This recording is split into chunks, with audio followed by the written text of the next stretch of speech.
सभी के YouTube channel में। छात्रों, आज हम आपको बताने वाले हैं प्राचीन भारतीय इतिहास में भारत में विदेशी यात्रियों के आने का क्रम, कि कौन सा विदेशी यात्री भारत में कब आया और किसके टाइम पीरियड पर आया। ठीक है, वो खासकर यदि उसने कोई रचना या कोई निकनेम उसका है तो इसके बारे में आप किसी भी कॉम्पिटिटिव एग्जाम को देने जाते हो, चाहे वो इंडिया लेवल को हो चाहे स्टेट लेवल का हो। छात्रों, यदि उसमें जीके से संबंधित कोई टॉपिक यदि पूछा जाना है तो यहाँ से आपको एक प्रश्न लगभग हर सेट में आने के चांस होते हैं। यदि आप हमारे साथ वीडियो में अंत तक बने रहते हैं तो हम विश्वास दिलाते हैं यहाँ से आने वाले सभी प्रश्नों को आप आसानी से हल कर पा रहे होंगे। यदि आप हमारे चैनल पर पहली बार आए हैं तो प्लीज सब्सक्राइब कर लें, लाइक भी कर दें।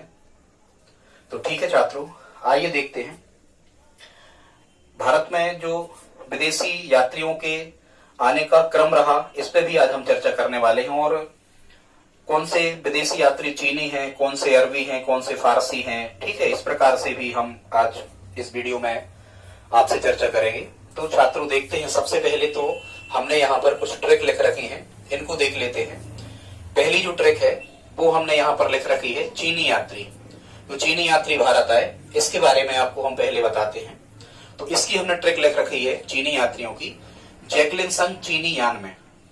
कैसी छात्रों? जैकलिन संग चीनी यान में। ऐसी यदि हम ट्रिक याद रखते हैं जैकलिन संग चीनी यान में, तो क्योंकि कई बार प्रश्न आपको कैसे आते हैं कि निम्न में कौन चीनी यात्री नहीं था, निम्न में कौन चीनी यात्री था जिसने भारत की यात्रा की या नहीं की, इस टाइप से, तो आप आसानी से कर पा रहे होंगे। तो हम देखते हैं, इसमें जैकलिन से बनेगा मतवालिन, फिर संग से बनेगा हुएनसांग, ठीक है, उस संग से ही बनेगा इत्सिंग, ये सब चीनी यात्री हैं। और यान से बनेगा छात्रों फाहयान, ये चीनी यात्री हो गए। इसके बाद में यूनानी या रोम देश से जो यात्री भारत में आए उसकी ट्रिक है हीरो के स्थान पर डायन नानी। कोई कह रहा है कि भाई हीरो के स्थान पर डायन नानी को ले लो, ठीक है, हीरो के स्थान पर डायन नानी। यदि आप इसको याद रखते हो तो यहां से जो नानी शब्द लिखा है, ये नानी शब्द तो लिखा है हमने, यहां से बन जाएगा छात्रों यूनानी। नानी से क्या बनेगा? यूनानी। और हीरो से बनेगा हेरोडोटस, इतिहास का पिता, आप जानते ही होंगे। स्थान से मेगास्थनीज और डायन से डायनोसियस, ये हो गए पूरे यूनानी या रोमन यात्री।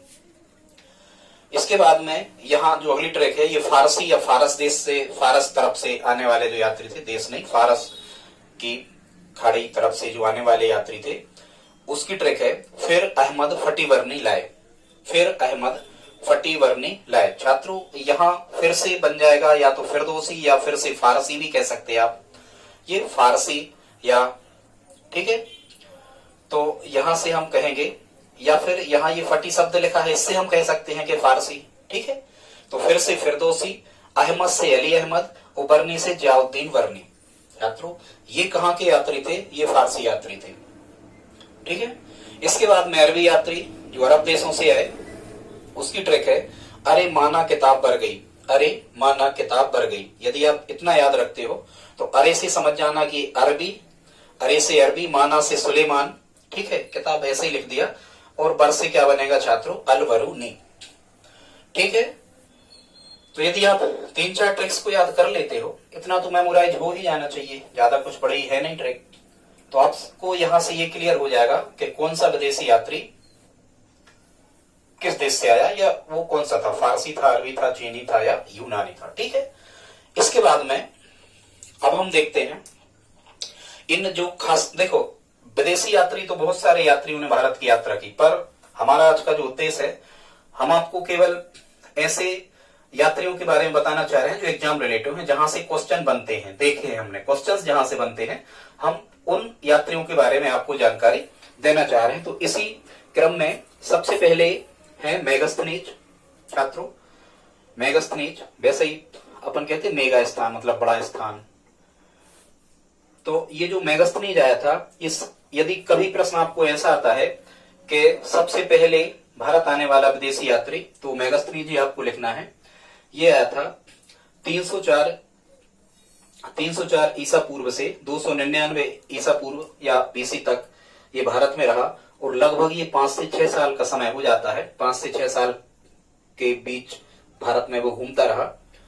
अब यहां से प्रश्न कैसे आते हैं, यहां से प्रश्न ऐसे आते हैं कि मेगास्थनीज किसके टाइम पीरियड पर, किसके शासनकाल में भारत आया था, ये प्रश्न बनता है यहां से। ठीक है, तो मेगास्थनीज भारत आया था चंद्रगुप्त मौर्य के टाइम पर। किसके टाइम पर? चंद्रगुप्त मौर्य के टाइम पर मेगास्थनीज भारत आया था। कैसे याद रखोगे, यहां मैं शब्द लिखा है मौर्य, यहां एक लाइन और आप लगा देना तो मौर्य बन जाएगा। और मौर्यों में सबसे ज्यादा फेमस कौन रहा? चंद्रगुप्त मौर्य।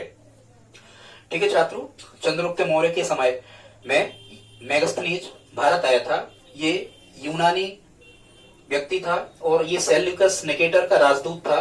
बाद में सेल्यूकस निकेटर ने अटैक किया और वैवाहिक संबंध वगैरह भी बनाए चंद्रगुप्त मौर्य से, हिस्ट्री में आपको आगे बताएंगे। तो कभी कभी प्रश्न आता है कि मेगास्थनीज किसके दरबार में आया, तो छात्रों ये चंद्रगुप्त मौर्य के दरबार में आया। और कभी कभी इसकी रचना पूछी जाती है कि मेगास्थनीज की रचना क्या है, तो मेगास्थनीज की जो रचना है वो है इंडिका। इंडिका नामक पुस्तक किसने लिखी? ये मेगास्थनीज ने लिखी। ठीक है, इंडिका नामक पुस्तक मेगास्थनीज ने लिखी। इस इंडिका में क्या है विषय वस्तु कि भारत में जो मौर्य साम्राज्य, इसके शासन प्रबंध के बारे में, खासकर राजगृह कश्मीर के आजू बाजू के क्षेत्रों के बारे में जानकारी मिलती है इंडिका से। एक बात और, भारत में तिथिवार इतिहास का जो प्रारंभ हुआ है, भारत में तारीखों का जो प्रारंभ हुआ है वो इंडिका से ही माना जाता है।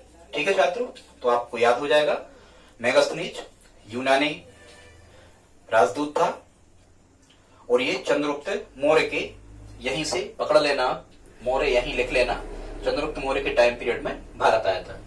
इसके बाद हम चलते हैं डायनोसियस। डायनोसियस भी यूनानी व्यक्ति था। इसके आने का जो टाइम पीरियड रहा है ये 260 ईसा पूर्व से 240 ईसा पूर्व तक भारत में रहा और सम्राट अशोक मौर्य के टाइम पीरियड में ये भारत आया था। छात्रों ज्यादा चीजें यदि आपको याद ना हो, इतना जरूर आप याद हो जाए कि जो डायनोसियस था ये किसके शासनकाल में भारत आया। तो डायनोसियस किसके शासनकाल में भारत आया? अशोक के शासनकाल में भारत आया। और इसे डायनोसियस को मिस्र नरेश ने भेजा था अशोक के यहाँ, बहुत सारा सामान भी लेकर के। फिर ये काजू बादाम पिस्ता, मतलब ये सब चीजें, मसाले लेकर के फिर ये वापस गया था, ले गया था यहां से। तो इसको आप कैसे याद रखोगे? ठीक है, वैसे ही देखो यहां लिखा है डायनो, डायन है कि नहीं, और डायन किसी को दिख जाती तो वो शोक में आ जाता। ऐसे याद रख सकते हो आप कि डायनोसियस अशोक के टाइम पीरियड में भारत आया था। इसके बाद है डायमेकस। ये डायमेकस अलग है, डायनोसियस अलग है। ठीक है छात्रों, डायमेकस अलग है। अब जो ये डायमेकस था ये बिंदुसार के टाइम पीरियड में भारत आया था। बिंदुसार मतलब अशोक का पिता था बिंदुसार, चंद्रगुप्त मौर्य का लड़का था बिंदुसार, अशोक का पिता था। इसके टाइम पीरियड में डायमेकस आया। इसको ऐसे याद रखना, देखो आपको पता होगा बिंदुसार जो था वो कुरूप था, पूरे शरीर पर बिंदु बिंदु बिंदु थे। इसकी माँ ने जहर वाला भोजन इसने खा लिया था तो ये सुंदर नहीं था, ये कुरूप था, बिंदु बिंदु इसके पूरे शरीर पर थे जहर के असर से, तो इसका नाम था बिंदुसार। अब चूंकि ये कुरूप था, इसके शरीर पर बहुत सारे बिंदु वगैरह थे, तो यहां से हमें याद रखना है फिर ये मेकअप करता होगा, तो ये मेक शब्द लिखा, मेकअप करके दरबार में आता होगा ये। तो यहाँ लिखा है फिर डायमेकस किसके समय में आया? ये बिंदुसार के समय में आया और सीरिया के नरेश अंत्योकस का ये राजदूत था। छात्रों आगे देखते हैं। इसके बाद फिर लिखा है फाह्यान। क्या लिखा है? फाह्यान। फाह्यान जो था ये प्रथम चीनी यात्री था। फाह्यान क्या था? प्रथम चीनी यात्री था। यदि कभी आपको प्रश्न आ जाए कि प्रथम चीनी यात्री कौन था, तो आपको क्या कहना है? आपको कहना है फाह्यान, ह्वेनसांग नहीं कहना। ठीक है, फाह्यान आया था किसके टाइम पीरियड पे? सबसे इंपॉर्टेंट फैक्ट, फाह्यान किसके शासनकाल में भारत आया था? ये आया था चंद्रगुप्त विक्रमादित्य द्वितीय के टाइम पीरियड में। चंद्रगुप्त विक्रमादित्य द्वितीय के शासनकाल में ये भारत आया था। अब आपको कैसे याद रखना है इसको? देखो यहाँ एक तो शब्द यहाँ लिखा है यान। क्या लिखा है? यान। और यहाँ लिखा है चंद्र, तो वैसे ही अपन बहुत ज्यादा चर्चाओं में रहा Chandrayaan, Chandrayaan mission first, Chandrayaan mission 2, ऐसे आप याद रख सकते हो। बिल्कुल, फाह्यान किसके, और चंद्रमा पे कौन जाता है? यान ही तो ले जाते ना व्यक्तियों को, तो यहाँ यान शब्द आ जाए तो चंद्र शब्द कह देना। चंद्रगुप्त मौर्य नहीं कहना, मौर्य मेगास्थनीज के टाइम पीरियड पर भारत आया। ये आया था 405। अच्छा, और ये कब से कब तक यहाँ रहा? ये रहा 405 ईस्वी से 411 ईस्वी तक। 405 ईस्वी से 411 ईस्वी तक लगभग यहाँ ये भारत में रहा। प्रथम चीनी यात्री था। ये बौद्ध धर्म की महायान शाखा से था महायान का पंडित था ये, और कुमार जीव का शिष्य था जो भारत से गए थे चीन में बौद्ध धर्म की शाखा का प्रचार प्रसार करने के लिए। छात्रों, इसका जो उद्देश्य था यहाँ आने का, इसका उद्देश्य था बौद्ध ग्रंथों का संकलन करना। बौद्ध ग्रंथों का संकलन करके इकट्ठे करने के लिए आया था बौद्ध से जुड़े ग्रंथों को, फिर ये चीन उन ग्रंथों को ले गया था। इसकी एक पुस्तक थी छात्रों, फाहियान की एक पुस्तक थी कोफुओ की। क्या थी? कोफुओ की। ठीक है भाई, यान में कोई जा रहा है, वो कह रहा है किसकी फुआ वहां जा रही है, ऐसे करके आप जोड़ लेना, कोफुओ की इसकी पुस्तक है। इसी पुस्तक में उसने मध्य प्रदेश की जनता को सबसे ज्यादा समृद्ध व सुखी बताया है। ठीक है, और इसका उद्देश्य क्या था आने का? बौद्ध ग्रंथों का संकलन करने के लिए ये भारत आया था। इसके बाद हम देखते हैं ह्वेनसांग। ठीक है, सबसे पहले जैसे ही हम ह्वेनसांग लिखते हैं तो आपको एक चीज याद आ जाती है कि हा यहाँ भी है और हा हर्षवर्धन में भी है। हा ह्वेनसांग में भी हा से स्पेलिंग चालू हो रही, हर्षवर्धन में भी स्पेलिंग हा से चालू हो रही। तो यहां से हम क्या कह सकते हैं कि ह्वेनसांग किस के शासन काल में भारत आया था? तो ह्वेनसांग आया था राजा हर्षवर्धन के शासन काल में भारत। हर्षवर्धन आपको पता होगा ये थानेश्वर हरियाणा तरफ के शासक रहे हर्षवर्धन। इनका भी ये सम्राट थे हर्षवर्धन। भारत में कुंभ का मेला वगैरह सब ये इन्हीं के द्वारा प्रारंभ हुआ भारत में। तो ह्वेनसांग हर्षवर्धन के टाइम पीरियड में भारत आया था। 630 ईस्वी से 645 ईस्वी तक ये लगभग भारत में रहा। इसका एक निकनेम है। अच्छा, हर्षवर्धन ने इसको ह्वेनसांग ने हर्षवर्धन को उपाधि दी थी और उस उपाधि का नाम है शिलादित्य। यहां से 2-3 प्रश्न यहां से बन जाते हैं कि शिलादित्य की उपाधि किसे मिली थी? तो हर्षवर्धन को मिली थी। और शिलादित्य की उपाधि हर्षवर्धन को किसने दी थी? तो वो दी थी किसने? ह्वेनसांग ने। ठीक है, इसे यात्रियों का राजकुमार कहते हैं। मध्यकालीन यात्रियों का राजकुमार नहीं कहते, अभी हम आगे आपको बताएंगे। इसे यात्रियों का राजकुमार, केवल यात्रियों का राजकुमार कहते हैं। और वो इसलिए कहते हैं क्योंकि इसने 38 से अधिक देशों की यात्रा करी थी। 38 से अधिक देशों में घूमा था ह्वेनसांग।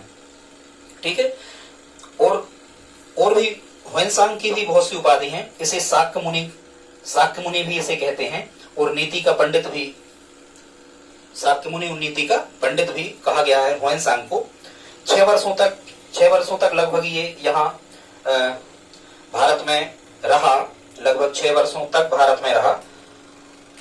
नहीं, भारत में नहीं रहा, भारत में तो बहुत टाइम पीरियड तक रहा। लगभग 6 वर्षों तक नालंदा विश्वविद्यालय में ये रहा। नालंदा विश्वविद्यालय में इसने अध्ययन किया, मतलब पढ़ा भी और पढ़ाया भी। ठीक है, पढ़ा भी और पढ़ाया भी इसने। छात्रों, इसकी जो पुस्तक थी, इसकी पुस्तक का नाम था सी यू की। ह्वेनसांग की एक पुस्तक इसने लिखी। इस पुस्तक का क्या नाम था? सी यू की। क्या नाम था? सी यू की। कैसे याद रखोगे भाई? कोई सॉन्ग है, सॉन्ग गा रहा है तो बस वो ऐसे गा रहा है, सी यू की ऐसे याद कर लेना आप। ठीक है, इसने लगभग भारत में 74 ग्रंथों का चीनी भाषा में इसने अनुवाद किया। 74 ग्रंथों का चीनी भाषा में इसने अनुवाद किया, और अपने साथ में लगभग 657 हस्तलिखित ग्रंथों को अपने साथ ये चीन ले गया था वापस।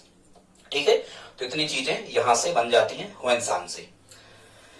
इसके बाद छात्रों देखते हैं मार्को पोलो। यहां लिखा है Marco Polo. Marco Polo Italy से आया था, इटली के मोरक्को से आया था। ठीक, और एक चीज और हमें यहां ध्यान रखना है, मार्को पोलो का एक निकनेम है। इसे मध्यकालीन यात्रियों का राजकुमार कहते हैं। वैसे अपन मध्यकाल कहते हैं 800 से 18वीं शताब्दी तक को। तो ये देखो 1286 से 1292 तक यहाँ लगभग भारत में यात्रा करता रहा, यहाँ रहा भारत में। तो मार्को पोलो जो था, इसे मध्यकालीन यात्रियों का राजकुमार कहते हैं। लेकिन ये इंपॉर्टेंट तो है ही, ये सबसे ज्यादा इंपॉर्टेंट है कि किसके टाइम पीरियड में भारत आया। तो मार्को पोलो आया था पांड्य नरेश, पांड्य राजा मारवर्मन कुलशेखर। पांड्य नरेश मारवर्मन कुलशेखर। ठीक है, ये तो याद वैसे ही आपको हो जाएगा। यहां भी लिखा है मार को मार, और यहां भी लिखा है मार, तो यहां से आप जोड़ सकते हो। ठीक है, और कहते कुल समेत मार, ऐसे तो कुलशेखर, ऐसे करके आप समझ जाना। ठीक है, इसे मध्यकालीन यात्रियों का राजकुमार कहा जाता है मार्को पोलो को। इसके बाद में इब्न बतूता। देखो इब्न बतूता, या ये ता से खत्म हो रहा है तो ता से आप शुरू कर दो तुगलक। और तुगलक में सबसे ज्यादा मोहम्मद बिन तुगलक ही फेमस रहा है, फिरोज शाह तुगलक वगैरह नहीं रहे इसकी भतीजे। ठीक है, कौन फेमस रहा है? मोहम्मद बिन तुगलक। तो इब्न बतूता किसके टाइम पीरियड पे भारत आया था? मोहम्मद बिन तुगलक के टाइम पर भारत आया था। ठीक है, और ये प्रथम अफ्रीकी था, अफ्रीकी था। ठीक है, देख लेना, ये नहीं था मोरक्को, हमने बोला था। इब्न बतूता मोहम्मद बिन तुगलक के टाइम पीरियड पर भारत आया था। ये मोरक्को से आया था, प्रथम अफ्रीकी था। इसकी एक जो पुस्तक थी उसका नाम है रहेला। रहेला मोहम्मद बिन तुगलक के शासन प्रबंध, जो दिल्ली में शासन इसने किया, इसके बारे में इसने किसमें बताया है? रहेला में बताया है। ठीक है, इब्न बतूता। ठीक है, इब्न बतूता मतलब इब्न बतूता जूता ऐसे करके, तो अब वो रहते नहीं है जूते ऐसे करके आप याद रख सकते हो, रहेला। ठीक है, इसने इब्न बतूता के लिए मोहम्मद बिन तुगलक ने अपने राज्य में मुख्य काजी नियुक्त किया था। काजी मतलब न्यायाधीश होता था उस समय, मुख्य काजी न्यायाधीश नियुक्त किया था और 1342 में राजदूत बनाकर इसे चीन भेज दिया। किसे? इब्न बतूता को, इब्न बतूता तुगलक। ठीक है, ऐसे याद रखना, ये अफ्रीकी व्यक्ति था। रहेला पुस्तक इसकी है। इसके बाद में हम आ जाते हैं अलबरूनी। ये उज्बेकिस्तान से आया था अलबरूनी। ये मोहम्मद गजनवी के आक्रमण के साथ में, महमूद गजनवी ने जब भारत पर आक्रमण किया था तो उसी टाइम पीरियड पर ये अलबरूनी भारत आया था। 1017 से 1020 ईस्वी तक ये भारत में रहा। ये दूसरा अरबी यात्री था। और इसकी जो पुस्तकें हैं, एक तो किसके साथ आया था अलबरूनी? तो गजनवी के साथ में। ठीक है, अलबरूनी किसके टाइम मतलब साथ में आया था? महमूद गजनवी, गौरी के साथ नहीं, कंफ्यूजन क्रिएट होगा तो कोई यहां आप सूत्र बना के लिख लेना। इसकी अलबरूनी की दो जो पुस्तकें हैं उनमें है तहकीके हिंद और किताबुल हिंद। अलबरूनी, देखो हम तो ऐसे याद करें, यहां ला शब्द है, ला शब्द है, तो देखो किताबुल में भी ला शब्द है, तो ये अलबरूनी की हो गई। अलबरूनी तहकीके हिंद और किताबुल हिंद। वैसे ही तहकीकात किताबों में होती है, तहकीकात, तो किताबें बरूनी भर जाती हैं, ऐसे करके आप जोड़ लेना इसको। ठीक है, और जो अलबरूनी था इसने सबसे पहले पुराणों का, हिंदू पुराणों का अध्ययन किया है। ये इनकी पुस्तक जो तहकीके हिंद है, तहकीके हिंद पुस्तक, इसे 11वीं शताब्दी के भारत का दर्पण कहा जाता है। मतलब यदि आपको कुल मिला के तहकीके हिंद और किताबुल हिंद दोनों का अर्थ होता है भारत की खोज। ठीक है, तो इसमें तहकीके हिंद और किताबुल हिंद में भारत के बारे में ही लिखा है। यदि आपको मध्यकाल में लगभग 11वीं शताब्दी के लगभग के भारत के बारे में यदि आपको जानकारी इकट्ठी करना है कि भारत में क्या कैसा चल रहा था, तो ये तहकीके हिंद और किताबुल हिंद से आप कर सकते हो पता। ठीक है, तो ये अलबरूनी के बारे में हो गया। इसके बाद में छात्रों लिखा है Niccolo Conti. Niccolo Conti, Niccolo Conti ये कहां का था? ठीक है, ये इटली का था। निकोलो कोंटी इटली से आया था और ये विजयनगर साम्राज्य में आया था। दक्षिण भारत का एक बहुत बड़ा साम्राज्य था, लगभग 300 से अधिक वर्ष तक यहाँ के राजाओं ने राज्य किया, विजयनगर साम्राज्य के। तो ये विजयनगर आने वाला प्रथम विदेशी यात्री था और ये देवराय के टाइम पर आया था। किसके टाइम पर? देवराव के टाइम पर ये आया था। ठीक है, जैसे भी करके आप इसे लॉजिक लगा के याद कर लेना। देवराय निकलो ऐसे। ठीक है, गुस्से में कोई कह रहा है। इसके बाद में है एड अर्डो बाराबूसा। एड अर्डो बाराबूसा ये भी विजयनगर साम्राज्य में आया था। किसके टाइम पीरियड पर आया था? कृष्णदेव राय। किसके टाइम पीरियड पर? कृष्णदेव राय।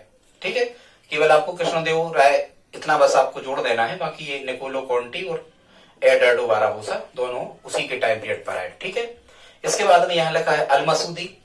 अलमसूदी ये प्रथम अरबी यात्री था। ये गुर्जर प्रतिहारों के टाइम पीरियड में भारत आया था। अलमसूदी गुर्जर प्रतिहारों के टाइम पीरियड पर भारत आया था। इसकी एक पुस्तक इसने लिखी है, उस पुस्तक का नाम था मजबुल जहाब। अलमसूदी की पुस्तक क्या थी? मजबुल जहाब।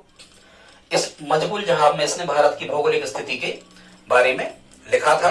ये जो था ये गुर्जरों को कहता था अल गुर्जर और राजा को कहता था बोरा। कौन ऐसा कौन सा व्यक्ति था जो, या विदेशी यात्री था जो गुर्जरों को अल गुर्जर कहता था? अलमसूदी।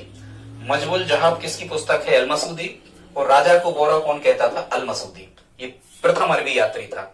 ठीक है, जो गुर्जर प्रतिहारों के टाइम पीरियड पर भारत आया था। कैसे आप याद रखोगे? मजबुल जहाब। ठीक है, अपना लॉजिक खुद से लगा लेना। इसके बाद में छात्रों आते हैं, यहां लिखा है राल्फ फिंच। अब यूरोपीय व्यक्तियों का आना प्रारंभ होता है ये मुगल काल के शासकों के टाइम पे। तो सबसे पहले आया था राल्फ फिंच। अकबर के टाइम पीरियड पर आया था 1583 में। इंग्लैंड से आने वाला प्रथम यात्री था राल्फ फिंच। इसके बाद में कुछ कैप्टन आए, जहाज लेकर आए, उन्हीं में से एक थे पीटर मंडी। ये जहांगीर के टाइम पर आए। अब आप याद कैसे करोगे? Ralph Finch. वैसे ही देखो, अकबर जो था वो बहुत बड़ा रायल मतलब एक बहुत कहना चाहिए कि बहुत महान शासक अपन इसको मानते हैं, इतिहास तो लिखता है। तो यहां से रायल था अकबर, तो अकबर से राल्फ फिंच कर देना। और देखो, अपन कहते हैं कि जो मंडी होती है, पीटर मंडी से याद करना, वो जहांगीर के टाइम पीरियड पर आए थे पीटर मंडी। कंपनी की कुछ और व्यवस्थाएं बनाने के लिए ईस्ट इंडिया कंपनी की स्थापना क्योंकि उस समय हो गई थी। 1630 में आए थे। ईस्ट इंडिया कंपनी 1600 में स्थापित हो गई थी। तो ऐसे याद रखना कि भाई मंडी बहुत बेकार जगह है, मंडी में तो जहां चाय गिर जात। ठीक है, तो जहांगीर के टाइम पर पीटर मंडी, ऐसे याद करना। इसके बाद में फिर है विलियम हॉकिंस। विलियम हॉकिंस ये ब्रिटिश राजा जो थे, जेम्स फर्स्ट, इनका राजदूत था विलियम हॉकिंस। ये 1608 से आए, 8 में आए, 1613 तक यहाँ रहे। और जहांगीर के टाइम में ये हॉकिंस आए, सर टॉमस रो। ये 3 जहांगीर के टाइम पीरियड पर आए हैं, पीटर मंडी, विलियम हॉकिंस और सर टॉमस रो। ठीक है, जैसे भी आपको याद हो जाए। तो जो विलियम हॉकिंस रहे हैं, इनने जहांगीर को इंग्लिश खां की उपाधि दी, कुछ इंग्लिश सिखा दी थी जहांगीर को, तो इंग्लिश खां की उपाधि दे दी थी। और ईस्ट इंडिया कंपनी की व्यवस्था करने के लिए विलियम हॉकिंस ये कैप्टन थे, जहाज लेकर यहाँ भारत आए थे। ठीक है छात्रों, टॉमस रो भी जहांगीर के टाइम पीरियड पर भारत आया 1616 के लगभग। ईस्ट इंडिया कंपनी को व्यापारिक सुविधाएं इसी ने दिलवाई थी, टॉमस रो। इसी के माध्यम से वहां सूरत में अंग्रेजों के गोदाम वगैरह की स्थापना हुई थी सर टॉमस रो के प्रयास से। अब आप जोड़ोगे कैसे कि टॉमस रो, विलियम हॉकिंस और पीटर मंडी। ठीक है, तो ऐसे ही देखो, किसी को यदि हम पीटेंगे तो वो रोएगा, क्या करेगा? किसी को हम पीटेंगे तो वो रोएगा और कोई हंसेगा। हॉकिंस कोई गिर गिर के हंसेगा। किसी को हम पीटेंगे तो कोई रोएगा, कोई हंसेगा और गिर गिर के वो जो जिसे पीटेगा वो गिर गिर जाएगा, इस टाइप से। तो पीटर मंडी, विलियम हॉकिंस और सर टॉमस रो ये जहांगीर के टाइम पीरियड पर भारत आए। और सभी का उद्देश्य था ईस्ट इंडिया कंपनी को सुदृढ़ करना भारत में। कभी जब हम मुगल काल पढ़ाएंगे इनके बारे में विस्तृत आपको बताएंगे। इसके बाद में हैमिल्टन, ये भी फारुखसियर के टाइम पर भारत आया। ये भी अंग्रेज था हैमिल्टन। फारुखसियर भी मुगल बादशाह उस समय हुआ करते थे, तो हैमिल्टन भी फारुखसियर के बारे में आया। ठीक है, इसको कैसे याद रखोगे? हैमिल्टन, वैसे ही हैमिल्टन, अपन कहते हेलमेट भाई, सिर वगैरह आ जाए तो अपन हेलमेट लगा लेते कि चलो सिर बच जाए, इस टाइप से। ठीक है छात्रों, इसके बाद में कुछ और रह जाते हैं। जैसे 1498 में वास्को डी गामा आया था भारत में, पुर्तगाली नाविक था। ठीक है, 1498 में भारत आया था, पुर्तगाली नाविक था वास्को डी गामा। इनके पहले ही आ गया था, उसी ने भारत की खोज की थी यूरोपीय देशों के लिए। फिर यहाँ ये भारत आए, पर टाइम पीरियड इनका फिक्स नहीं है किसके शासनकाल में आए, ऐसा कुछ यहाँ से बनता नहीं है। बाकी हेरोडोटस जो है इतिहास का पिता, हेरोडोटस को कहा जाता है। इसका जो ग्रंथ है हिस्टोरिका, चूंकि हेरोडोटस फारस तरफ के देशों का था, तो इसे हम कहते हैं, इसमें जो हिस्टोरिका है इसमें भारत फारस संबंधों पर उसने लिखा है। इसके बाद में टालमी जो थे, इनकी पुस्तक का नाम है भूगोल। इनने भूगोल नामक पुस्तक लिखी है। जो प्लिनी थे, प्लिनी ने एक पुस्तक लिखी है नेचुरल हिस्ट्री। और प्लिनी की नेचुरल हिस्ट्री है, इसमें क्या है, भारत इटली संबंधों के बारे में बताया गया है। छात्रों, जल्दी में हमने आपको बता दिया, इतना सब तो याद नहीं करना है। यहाँ से केवल इतना जरूर याद कर लेना कि कौन सा यात्री किसके टाइम पीरियड में भारत आया था। ये सबसे इंपॉर्टेंट चीज है, यहीं से प्रश्न बनते हैं। या फिर कुछ रचनाएं हैं जो उनको आप याद कर लेना, ट्रिक से लगा लेना। देखो, हेरोडोटस तो इतिहास का पिता, तो हिस्टोरिका ये तो आप जाने, हिस्ट्री आप जान ही जाओगे। ठीक है, बाकी प्लिनी शब्द में बस नेचुरल और जोड़ देना, नेचुरल हिस्ट्री। ठीक है छात्रों, यदि आज का वीडियो अच्छा लगा हो तो please like, share, subscribe, comment करें। लाइक तो कर ही दे छात्रों। धन्यवाद।